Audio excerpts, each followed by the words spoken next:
All right, so thanks for joining us for the summer 2022 application webinar and market update.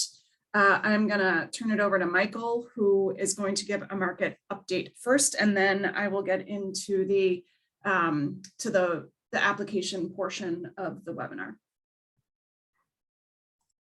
Great. Thanks everybody for joining. I wanted to, let's see, we're apologies for the formal webinar presentation here, but we're just experimenting with the new Zoom webinar tool we have. So that's why it looks the way it does. I suppose, Ashley, just for the time being, can you turn my camera on as host? My video, rather. Maybe. I'm trying to get the, there we go, okay. Thank you.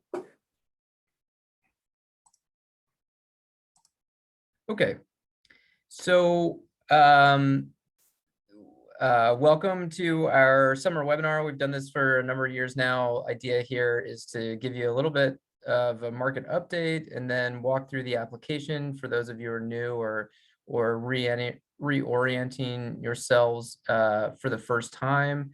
Also, with the folks on the call now, just wanted to give a plug for our upcoming capital planning forum that will be held on the mornings of April 7th, Thursday, April 7th, and Friday, April 8th as a virtual event. Already have about 75 people registered, and would love to have you all join us. You can visit our website at vtbondbank.org, and there's a link at the top of the homepage there to the conference agenda, and we've got a pretty good one planned out, but this is the first year. We won't get everything right, but we'll appreciate your feedback and attendance regardless. So where we wanted to start today's webinar is to give a brief market update. So we'll start there if we could. And the basic story is it's kind of a very difficult situation to get our arms around for us and everyone else. On the one hand, you have high inflation, Fed pulling back on easy monetary policy that started with COVID. You have declining COVID case rates, all that are indications of expanded growth and potential market expansion that would oftentimes be accompanied by increased rates. And certainly that's the indication the Fed has given, if any of you followed the news over the last week or so. And then on the other hand, you have a time machine back to the 30s with a power invading in Europe. So it's a kind of a crazy time to try and be predicting what the future looks like. And what we would typically see in times like this is what's called a flight to quality bid, where during times of distress, major world events, people flock to safe assets. Municipals are typically included in that, and that results in lower rates. But we are hitting this worldwide crisis, or rather geopolitical crisis in Europe, on the heels of all this other supply chain and inflationary pressures. So that dynamic does not exist in the same way. So if Ashley could go to the next slide. So what, and I'll explain these graphs in just a second. So what we've seen over, say, the last, basically since the start of the year, is pretty significant increases in interest rates, with expectations of increasing rates over the duration of the year. And then with the start of the conflict in Ukraine, we saw some of those flight to quality dynamics that I just mentioned.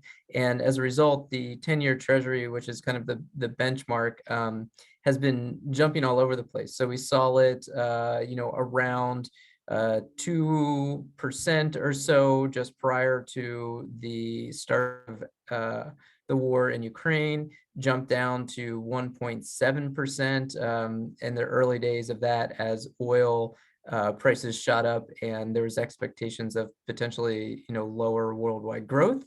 Then as things stabilize in the oil, in the energy markets, and the Fed's feelings about inflationary pressures and expectations about what's going to happen at the next several Fed meetings came out, treasuries then increased, and we stand here today at about 2.3%. So in a second here, I'll show you what that means in terms of rates rising since, say, last year at this time.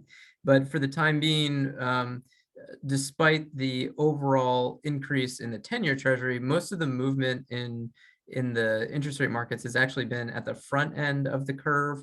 And so as a result of that, we've seen what's called a yield curve flattening, and there has been some yield curve inversion during 2018, 2019. This is this made its way to the popular press quite a bit as an indication of potential recession. Folks aren't there yet right now, but what is true is that the yield curve is very, very flat. So the first graph here that we're showing is the difference between the 2-year treasury and the 10-year treasury. And you can see that while it is at, a historically low place, realizing that we're cut off from the last 2 months on the very end of this graph, which is a real shame. But what you would see is a very high, a very large spike, or rather decline, in the difference between the 2-year and the 10-year. Part of this is driven by the fact that rates are just very low, but it's also as a result of the fact that when the Fed takes action, it happens at the front end of the curve, and that it's more the market that's working on the back end of the curve, although the Fed has some control over that through its quantitative easing. So what this means for you as a borrower is that the yield curve is very flat, and so your relative penalty to go further out in terms of length of borrowing on a relative basis is lower than it's been over, say, the last year or two. But it gets us to more of a period back in, say, 2019, when the yield curve was also very flat, in that discussion in the popular press about the flat or inverted yield curve portending recession was in the press. So I just say that as you're thinking about your projects and the way you want to structure your debt, something to be aware of. As the second graph speaks to credit spreads overall in the market, and this is kind of a plug for the bond bank, but is important nevertheless. During, very much by design, during the post-COVID period, the Fed has, established a policy of easy monetary policy, with the idea that that will push lenders and investors into riskier types of assets, which oftentimes are those that help grow the economy, because rates are so low that folks are looking for yield or looking for more interest return. And so they look for riskier assets. And what that has resulted in is a credit spread environment that is fairly low. So you see here in the bottom graph that this is the difference between just a barely investment grade corporate security versus the 10-year treasury, thought to be a risk-free rate. And you can see there in kind of the post-recessionary period in 2009, that was very high. And while we are at currently very low differences, if you look to 2022, that's risen pretty dramatically over the last month and a half. And we'll expect this to increase as rates rise. So what does that mean for you as a borrower? That means that this dynamic is really at the lower, is not at the top of the the credit spectrum. So, you know, the bond bank carries a AA+ rating. We aren't going to really see the impacts of this credit spread widening so much, but you know, the conversations you might have with your lenders, if you're looking for long-term finance, might start to look a little bit different away from the bond bank. So just something to be aware of. So Ashley, if you could turn to the next slide. So looking more specifically at the municipal market, the graph in the upper left is the 10-year tax-free AAA index. You can see there we went from in early December just a little over 1% to now just under 2%. And so there's been, you know, over the last 3 months, a pretty dramatic ramp up in rates. And like I was saying on the, whoop, go back. Yep. Like I was saying on the graph on the right there, that gives you an indication as to the flatness of the yield curve in the municipal market specifically. We do have some dynamics in the municipal market going to the bottom left chart that help insulate us a little bit from these increases in interest rates, at least on a relative basis. So one thing we look at is the ratio of tax exempt rates to taxable treasury rates. And for all of last year, those were at historically low levels. And we're starting to see that return here in the middle of March after kind of increasing a bit with the initial flight to quality action in the market. And what this means is that basically there's a relative low supply of municipal securities out in the market. And so they've been outperforming where you'd expect them to be versus treasuries. And so when there's these rate movements in treasuries due to the Fed or due to, well, really just the Fed is the big influence these days, it means munis are somewhat insulated from that. And so we're realizing more of a benefit to the tax exemption than we have in other periods in history. So just, you know, that isn't necessarily going to change your decision making, but just speaks to sort of the advantage of the tax exempt markets right now. So I typically include, to finish up here, an indication as to where we are today with rates. What I would say to you, just given, you know, that we've had over the last, really over the last 2 weeks, about a 0.5% movement in the rate on the, say, 10-year maturity. If you want to get an indication as to where you are on rates, just reach out to us and we're happy to give you a sense of where things stand on your project as the volatility in the market continues here up until the summer. So if there's any questions on anything that I've said, we can take those now. If not, feel free to reach out to me one-on-one and we can have a deeper discussion. But the bottom line is there's just a lot of volatility in the market. Rates are moving quite a bit, and we're just going to have to wait and see sort of things will shake out here over the next 6 months to a year, really. Yeah, and if you need to ask a question or make a comment, go ahead and put it in the chat. But if you don't, we'll just go ahead and move on.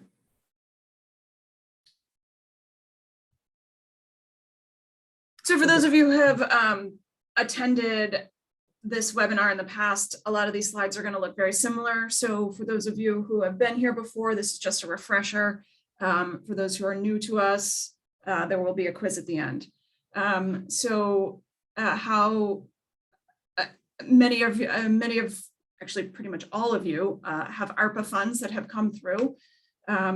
Probably now, you probably have the funds at this point. So the bond bank can provide kind of that makeup between the money that you received and you want to make your project complete. We can provide that funding. Like I said in one of these bullets, we are not considered federal money, so we would be a sort of a non-federal match for any funds that you need. That applies both to ARPA and to kind of generally speaking for any funds that are out there. And this is just a refresher on the financing relationships that the bond bank has. So our pooled loan program, which is what we're talking about right now, is our kind of bread and butter program. It's the funding that we provide to kind of any government entity for any type of physical infrastructure. You'll see who we can fund and the types of infrastructure that we can fund here. I would also like to highlight that we can refinance FEMA debt and USDA debt. I know many of our borrowers out there have USDA debt that may be at a higher interest rate than what the market is providing right now. If it's something that you would like us to evaluate as to whether refinancing it is in your best interest, please reach out to us. And we can basically take your existing amortization schedules and run it against what we estimate for interest rates to be and see if there are any savings associated with that.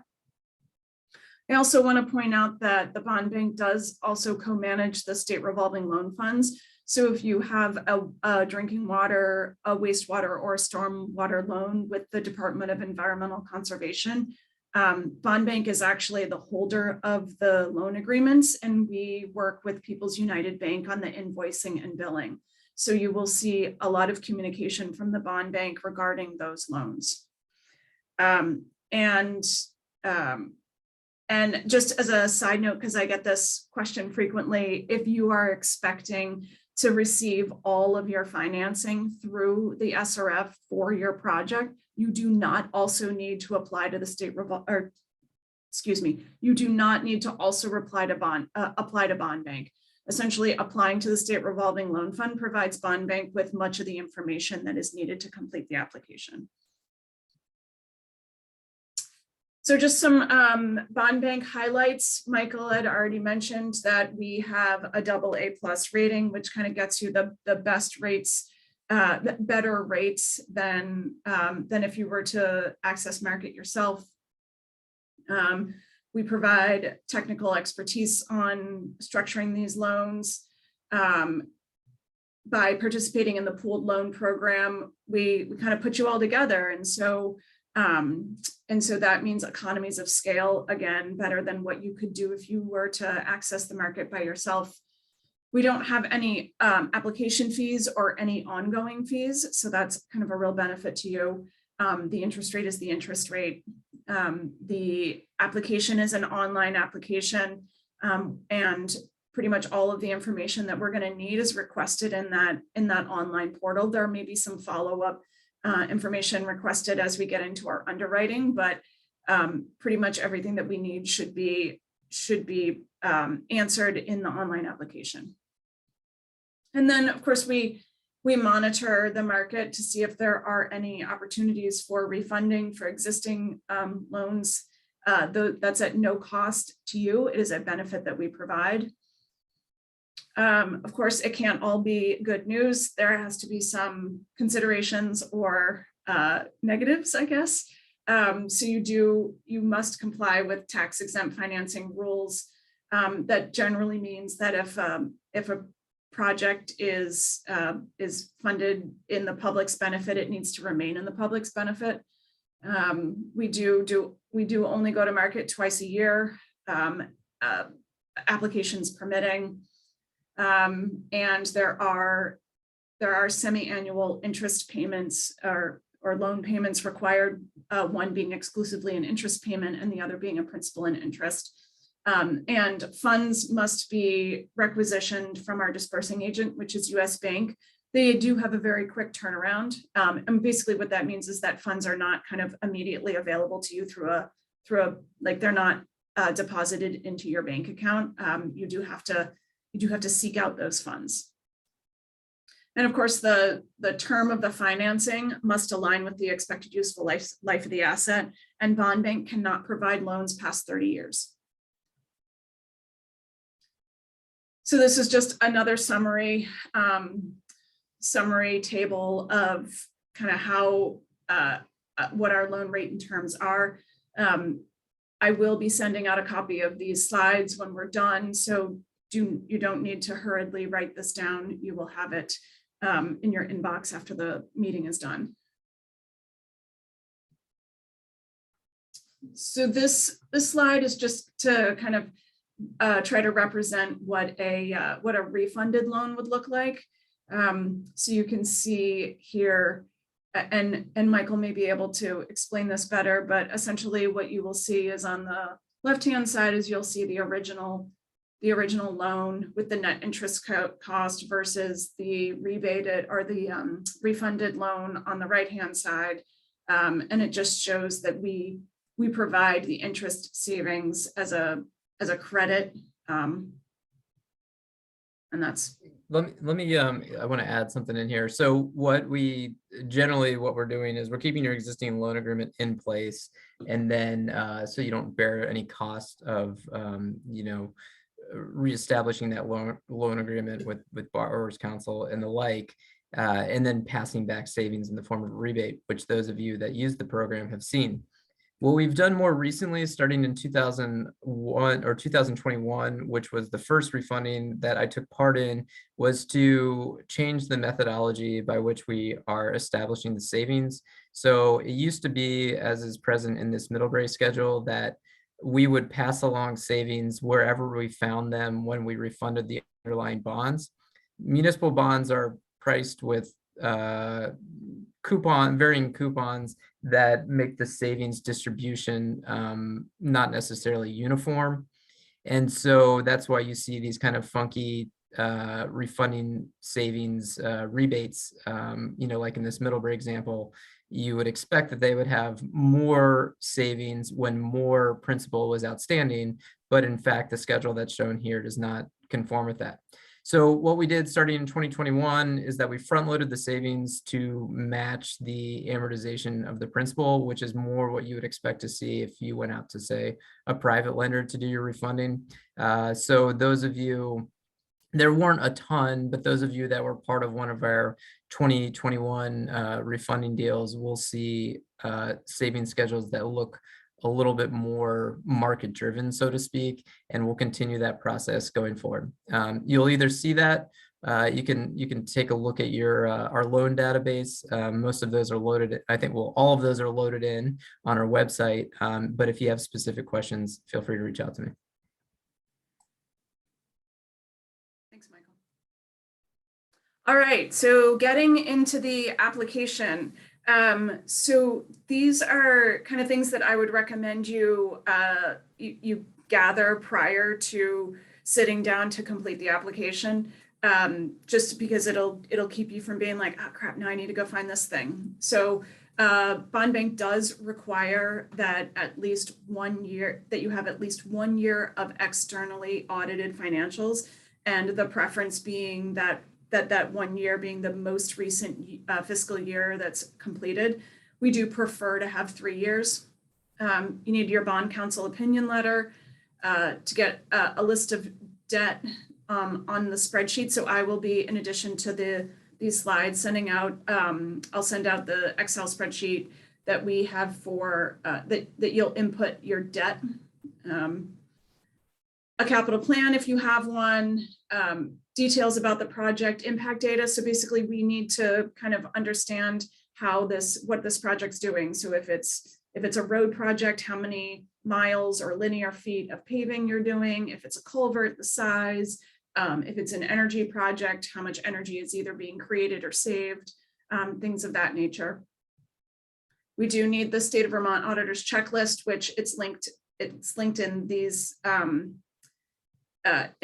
slides, but it's also in the online application. You'll need to figure out your 5 largest taxpayers or ratepayers. Ratepayers if it's going to be an enterprise fund, so like a fire district, or if it's a water or sewer fund. And when we ask for the largest taxpayers, we're talking about municipal only tax. We are not talking about the tax bill that includes the education tax. Something you should talk with bond counsel about is establishing a declaration of intent, which basically says that expenses incurred prior to some date, usually the bond vote, can be, you're going to seek reimbursement for those costs. They're typically planning costs that you had to incur prior to knowing how much to ask the voters to authorize for. For those special district / enterprise fund applicants, you will need to collect your rate structure and your post-project revenue expense projections. I really think that every community should be doing kind of 5-year budget projections just as out of practice. But certainly if you are going to be applying to bond bank for any type of project, we do need to see the post-project revenue expense projections.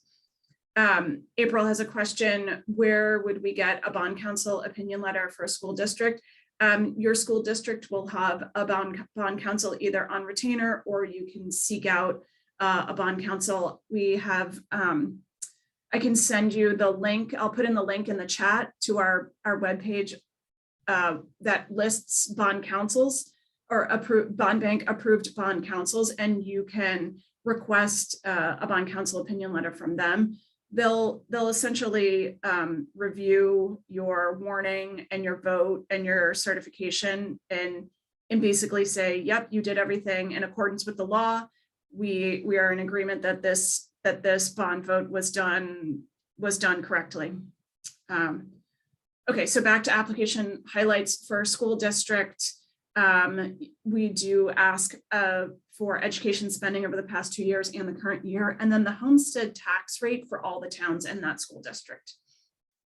And just a reminder to all of our borrowers out there, in order to sort of be eligible for applying for a new loan, you have to have completed all of your annual reporting requirements, and that includes submission of your annual audit and completion of the annual post-issuance compliance checklist. The link is here. The link is here in these slides. And yes, Maureen, you will get a copy of these slides when we're done. Okay, I think that's it for the application highlights to prepare.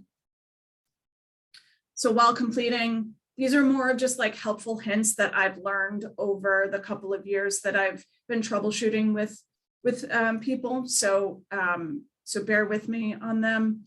Make sure you choose the correct application. When you get into the application, you're gonna be able to choose between government activities, special district, and school district. And it's really important that you choose the appropriate one. Because the rest of the application is kind of predicated on which option you choose. And so all of the pages, like when you get into the application, you're going to see like 16 page numbers or something like that. You're not going to have to go through all 16 pages, because page 7 may only apply to fire districts. As an example, do not take me, like it may not, page 7 may be financial, and it may apply to everybody, but just as an example. You should use Chrome or Firefox or Edge and not Windows Explorer. This application will not work on Windows Explorer. So the contact in the application should be the person completing the application and who will be the contact throughout the loan process. You can add an alternative contact, just put that in the like, is there anything else you'd like us to know? You can apply for more than kind of one project to be funded with this loan. So some communities may have a culvert project and a road project that they want to apply for under one application. That is a-okay. You can just separate them out by project 1, 2, or 3, do a project description. And then on the next page, there's going to be kind of this, you can choose to associate loan terms and interest only payments to associate with the project. So if project 1 is a culvert and you want that to be a 10-year with 1 year delayed repayment, you can choose that. And the next is a road and you want that to be a 20-year with 2-year delayed repayment, you can give that as an option. Again, with the impact data, not all of the categories will apply to your project. You may only fill out road linear feet, and that's okay. There may be a lot of blanks there. There's that debt spreadsheet I told you about. This is where you're going to download it there and or upload it. If I give it to you in advance, you're not going to need to download, you just upload.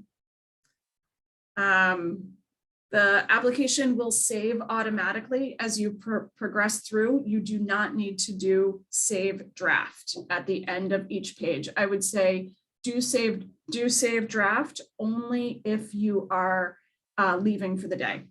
Ashley, can I jump in real quick? Yeah. Sarah had a question for municipalities. Does utility debt get included in debt? We'd like you to include it because we do look at total debt burden for the community, but in terms of the I guess main part of our analysis, we're looking at enterprise separately from governmental activities debt. So please include it, but in terms of our analysis, it's secondary. Thanks, Michael. I was trying to open up that box and then I advanced, so because that was a separate Q&A box. Oh, and also if we have a borrower who needs to apply for government activities and enterprise fund, so for example, if you're doing a road project and a water project at the same time, unfortunately, you're going to need to either create two separate usernames and do the government activities under one and the enterprise under another, or you're going to have to complete one of the applications like to its completion, like submit before you start the next one. That I find most communities do. Most communities will essentially do the government activities one first. They'll fill out all the information for the government activities application and then hit submit and then start a new application for the enterprise fund and go through and complete that and submit. So a couple of rounds ago, we added the option to review the application in its entirety prior to submitting. That's actually a requirement. You have to go through and you have to review the application prior to hitting complete. You will receive submission confirmation, and then you will be able to save a PDF of the application after it's submitted. I also know a number of communities are like, well, our board needs to review the application prior to us submitting it. That's fine. That's where you can, I believe you can save the PDF prior to hitting submit. If you can't, let me know and I can get you a PDF of basically what you've completed. But know that the bond bank does not need the entire board to approve the application prior to you hitting submit. That's where you as the authorized rep from our perspective has the authority to apply, mostly because applying is applying. It's not signing on the dotted line to take out the loan. So these are just some screenshots of how to get started. So you'll notice you'll need to, or you should create an account through our website. It's easier that way because then it's gonna save as you go. And also, like I said, you can leave for the day and come back and you can pick up where you started.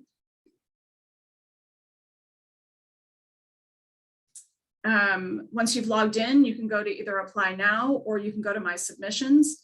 I believe your started applications will appear under my submissions. And then, so this is where I was saying that it's important for you to choose whether you're a school district, a government activity, or a special district.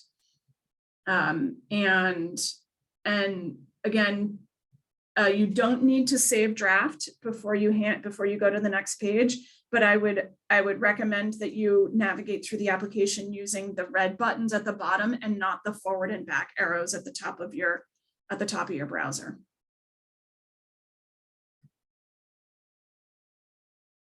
And this is where I was indicating that you can review prior to submitting, and then you'll get the confirmation and you can download the PDF. Shane, if we have an existing login, can we apply through that one, or you do not need to set up a new account for each request? No. So if you have an existing login, you can log in through that and it should remember all of your information. If you're unsure as to whether you have a login, just let me know and I can look behind the scenes and see if there's a login that's associated with your email address. And I can change the password also if you need to. So this is just kind of a timeline of a general timeline of how our applications work. So right now we are kind of in the April window, the November/April window. We're going to host the webinar.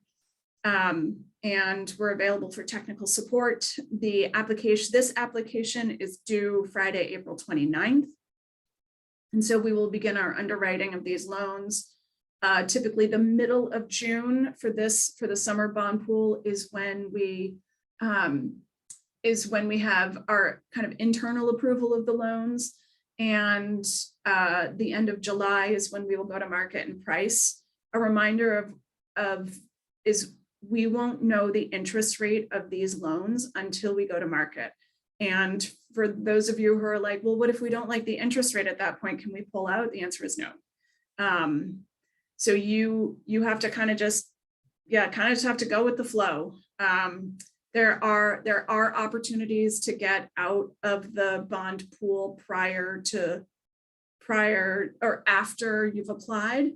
But really, we need to kind of know you're committed by the middle of June. So by the time we go to our board for internal approval is when we need to know that you're in it, and that's the amount that you're in it for. And that's where reach out to us. A little bit more volatility this round than in the past couple of years, so we can keep you up to speed on where the market stands leading up to pricing. So once we've priced, we close on the loans about a week later, and essentially that's when you're going to have access to the funds. We will send out closing documentation with disbursement request forms so that you can get your money. So I would be remiss if I didn't reiterate the post-closing requirements. So this is just a snapshot on that borrower reporting page where I'm sorry. This is the accessing funds. I apologize. So this is where you're going to download forms on how to seek reimbursement, how to change your authorized representative. You will also get these forms post-closing in the post-closing memo that I send out. Sorry, jump the gun. I'm so excited. I'm always very excited about annual reporting. So again, annual reporting. So snapshot of our borrower reporting page where you will submit your annual audit. You will complete the post-issuance compliance checklist. And for those projects that are recently completed or have recently reached their substantive use of the item that was funded, you're going to complete the certificate of project completion. So the due date for those was a couple of weeks ago. I know a lot of audits are delayed, so please get your audit in as soon as you can.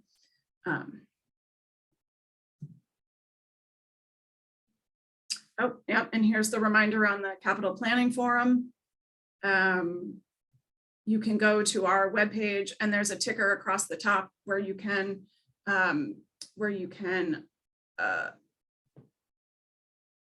ask for to participate in the forum.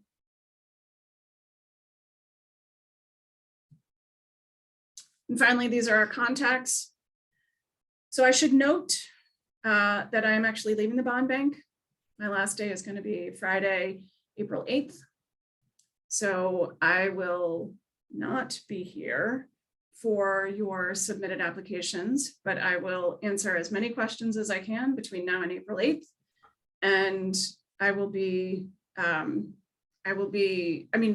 Michael knows what's going on. I mean, he trained me, so don't hesitate to reach out to either of us in the interim. If you're, perusing the application prior to the 8th, feel free to reach out to Ashley. And then afterwards, I'll pick up any email that would have been directed to Ashley, but I can help you directly with questions, and we'll be following up once the applications are in.